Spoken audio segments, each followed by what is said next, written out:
ಎಲ್ಲ ವಿದ್ಯಾರ್ಥಿಗಳಿಗೂ ಸಿಂಪ್ಲಿಫೈಡ್ ಕರ್ನಾಟಕ ಚಾನೆಲ್ಗೆ ಸ್ವಾಗತ. ಆತ್ಮೀಯ ದ್ವಿತೀಯ ಪಿಯುಸಿಯ ವಿದ್ಯಾರ್ಥಿಗಳೇ, ಈ ವಿಡಿಯೋದಲ್ಲಿ ನಾನು ನನಗೆ ಸಿಕ್ಕಿರುವಂತಹ ದ್ವಿತೀಯ ಪಿಯುಸಿ ಕನ್ನಡ ವಿಷಯದ ಅಸೈನ್ಮೆಂಟ್ ಟಾಪಿಕ್ಸ್ ಅನ್ನು ಅಪ್ಲೋಡ್ ಮಾಡ್ತಾ ಇದ್ದೇನೆ. ನಿಮ್ಮ ಅಸೈನ್ಮೆಂಟ್ ಮತ್ತು ಬರವಣಿಗೆಗೆ ಒಟ್ಟು 10 ಅಂಕಗಳು ನಿಗದಿಪಡಿಸಲಾಗಿದೆ. ಮೊದಲನೇದಾಗಿ ಪದ್ಯಭಾಗದಲ್ಲಿ ನಾಗಚಂದ್ರನ ರಾಮಚಂದ್ರ ಚರಿತ ಪುರಾಣದಲ್ಲಿ ಚಿತ್ರಿತವಾಗಿರುವ ರಾವಣನ ವ್ಯಕ್ತಿತ್ವವನ್ನು ನಿಮಗೆ ಕೊಟ್ಟಿರುವ ಕದಡಿದ ಸರಳಂ ತಿಳಿವಂದದೆ ಪದ್ಯದ ಹಿನ್ನೆಲೆಯಲ್ಲಿ ಚಿತ್ರಿಸಿರಿ. ಎರಡನೆಯದಾಗಿ ಬಸವಣ್ಣ ಹಾಗೂ ಉರುಳಿಂಗ ಪೆದ್ದಿಯವರ ವಚನಗಳಲ್ಲಿ ಕಂಡುಬರುವ ಜೀವನ ಮೌಲ್ಯಗಳನ್ನು ವಿವರಿಸಿರಿ. ನಂಬರ್ 3, ಭೀಮನ ಕರ್ತವ್ಯ ಪ್ರಜ್ಞೆಯನ್ನು ಎಚ್ಚರಿಸುವಲ್ಲಿ ದ್ರೌಪದಿಯ ಬುದ್ಧಿವಂತಿಕೆಯು ಕುಮಾರವ್ಯಾಸನ ಇನ್ನು ಹುಟ್ಟದೇ ಇರಲಿ ನಾರಿಯರೆನ್ನವಲು ಈ ಪದ್ಯದಲ್ಲಿ ಹೇಗೆ ಚಿತ್ರಿಸಲಾಗಿದೆ ವಿವರಿಸಿರಿ. ನಾಲ್ಕನೆಯದು, ಪುಲಿಗೆರೆ ಸೋಮನಾಥನು ಪಗೆಯಂ ಬಾಲಕನೆಂಬರೆ ಪದ್ಯದಲ್ಲಿ ವ್ಯಕ್ತವಾಗಿರುವ ಸಮಾಜಕ್ಕೆ ನೀಡಿರುವ ನೀತಿಗಳನ್ನು ವಿವರಿಸಿರಿ. ಐದನೆಯದಾಗಿ, ಪುರಂದರದಾಸರು ಸಮಾಜದಲ್ಲಿರುವ ದುರ್ಜನರ ನಡವಳಿಕೆಗಳನ್ನು ಜಾಲಿಯ ಮರಕ್ಕೆ ಸಮೀಕರಿಸಿ ತಮ್ಮ ಕೀರ್ತನೆಯಲ್ಲಿ ಹೇಗೆ ವಿಡಂಬಿಸಿದ್ದಾರೆ ವಿವರಿಸಿರಿ. ಆರನೆಯದಾಗಿ, ದರಾ ಬೇಂದ್ರೆಯವರು ಬೆಳಗುಜಾವ ಪದ್ಯದಲ್ಲಿ ಯೌವನದ ಮಹತ್ವವನ್ನು ಹೇಗೆ ತಿಳಿಸಿದ್ದಾರೆ ವಿವರಿಸಿರಿ. ಏಳನೆಯದಾಗಿ, ಪ್ರಸ್ತುತ ಸಮಾಜದಲ್ಲಿ ವೃದ್ಧರು ಎದುರಿಸುತ್ತಿರುವ ತವಕ ತಲ್ಲಣಗಳನ್ನು ಲಲಿತಾ ಸಿದ್ದಬಸವಯ್ಯ ಅವರು ಒಂದು ಹೂ ಹೆಚ್ಚಿಗೆ ಇಡುತ್ತೀನಿ ಕವಿತೆಯಲ್ಲಿ ಹೇಗೆ ಬಣ್ಣಿಸಿದ್ದಾರೆ ವಿವರಿಸಿರಿ.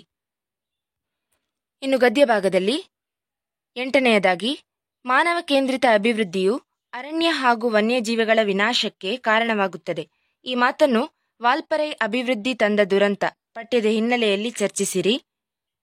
9ನೆಯದಾಗಿ, ಬದುಕಿನಲ್ಲಿ ಆಯ್ಕೆಗಳು ಮುಖ್ಯ ಎಂಬುದನ್ನು ಶ್ರೀಮತಿ ನೇಮಿಚಂದ್ರರವರು ಆಯ್ಕೆಯಿದೆ ನಮ್ಮ ಕೈಯಲ್ಲಿ ಲೇಖನದಲ್ಲಿ ಹೇಗೆ ನಿರೂಪಿಸಿದ್ದಾರೆ ವಿವರಿಸಿರಿ. 10ನೆಯದಾಗಿ, ಆಮಾ ನಾಯಕರು ಕನ್ನಡವನ್ನು ಕಟ್ಟುವ ಕೆಲಸ ಯಾರಿಂದ ಹೇಗೆ ಆಗಬೇಕು ಎನ್ನುತ್ತಾರೆ, ಇದನ್ನು ನಿಮ್ಮ ಪಠ್ಯದ ಹಿನ್ನೆಲೆಯಲ್ಲಿ ವಿವರಿಸಿರಿ. 11ನೆಯದು, ಶೋಷಣೆಯ ತೀವ್ರತೆ ಹಾಗೂ ಅದನ್ನು ತಣ್ಣಗೆ ಪ್ರತಿಭಟಿಸುವ ವಿಧಾನ ದಣಿಗಳ ಬೆಳ್ಳಿ ಲೋಟ ಕಥೆಯಲ್ಲಿ ಹೇಗೆ ಅಭಿವ್ಯಕ್ತಗೊಂಡಿದೆ ವಿವರಿಸಿ. 12ನೆಯದು, ಅಬ್ದುಲ್ ಕಲಾಂ ಅವರು ಬದುಕನ್ನು ಪ್ರೀತಿಸಿದ ರೀತಿ ವಿದ್ಯಾರ್ಥಿಗಳ ಜೀವನಕ್ಕೆ ಮಾದರಿಯಾಗಿದೆ ವಿವರಿಸಿರಿ.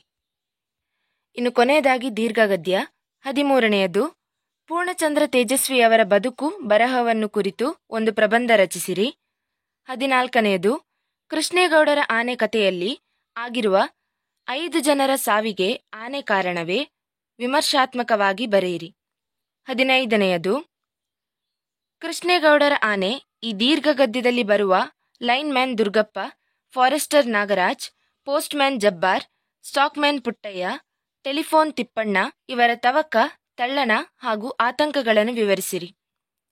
16ನೆಯದು, ಸಮಾಜದಲ್ಲಿ ಮುಗ್ಧ ಜನರು ಹೇಗೆ ಶೋಷಣೆಗೆ ಒಳಗಾಗುತ್ತಾರೆ ಎಂಬುದನ್ನು ತೇಜಸ್ವಿಯವರು ಕೃಷ್ಣೇಗೌಡರ ಆನೆಯ ಮೂಲಕ ಹೇಗೆ ವಿಡಂಬಿಸಿದ್ದಾರೆ ಚರ್ಚಿಸಿರಿ. ಈ ವಿಡಿಯೋ ನಿಮಗೆ ಉಪಯೋಗವಾಯಿತೆಂಬುದಾಗಿ ಭಾವಿಸ್ತೇನೆ. ಇಷ್ಟವಾಗಿದ್ದರೆ ಪ್ಲೀಸ್ ಲೈಕ್ ಮಾಡಿ ಮತ್ತು ನಿಮ್ಮ ಫ್ರೆಂಡ್ಸ್ ಜೊತೆಗೂ ಶೇರ್ ಮಾಡಿ. ನೀವು ಮೊದಲ ಬಾರಿಗೆ ನಮ್ಮ ಚಾನೆಲ್ಗೆ ವಿಸಿಟ್ ಮಾಡಿದರೆ ಪ್ಲೀಸ್ ಸಬ್ಸ್ಕ್ರೈಬ್ ಮಾಡಿ ಮತ್ತು ಪಕ್ಕದಲ್ಲಿರುವಂತಹ ಬೆಲ್ ಐಕನ್ ಅನ್ನು ಪ್ರೆಸ್ ಮಾಡಿ. ಇದರಿಂದಾಗಿ ನಾನು ಮುಂದಕ್ಕೆ ಹಾಕುವಂಥ ವಿಡಿಯೋಸ್ಗಳ ನೋಟಿಫಿಕೇಶನ್ ನಿಮಗೆ ಬರ್ತದೆ. Thank you.